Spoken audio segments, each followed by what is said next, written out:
Embarquement matinal au port de Trébeurdin. Une bonne vingtaine de plongeurs déjà expérimentés chargent leur matériel à bord du Solarmore.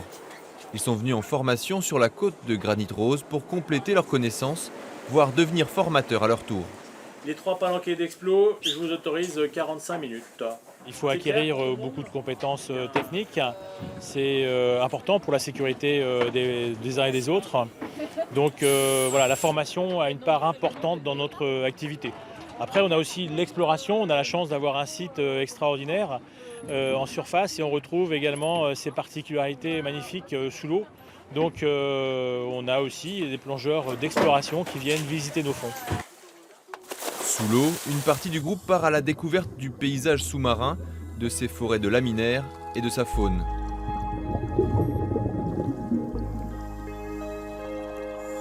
À portée de palme, d'autres stagiaires répètent les gestes qui sauvent par 15 mètres de fond. On est sur des exercices de secours sous l'eau et tout ça. Moi je passe mon niveau 3 de plongée.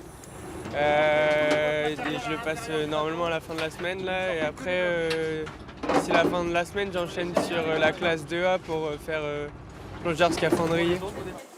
Avec ses formations professionnelles aux travaux sous-marins, le CAP propose aujourd'hui bien plus que les plongées de loisirs des débuts. L'association Coste-Armoricaine emploie à l'année 11 salariés. Qu'ils soient moniteurs, qu'ils soient dans le domaine administratif, ils sont tous motivés par cette volonté de faire que cette école de plongée entre guillemets bretonne soit reconnue partout.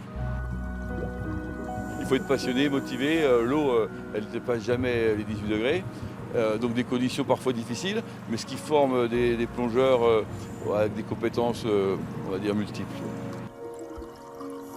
Jusqu'à dimanche, le CAP fête son cinquantenaire à Trébeurdin, notamment à travers 3 jours de festival dédiés au monde sous-marin, aux épaves englouties et aux films de plongée.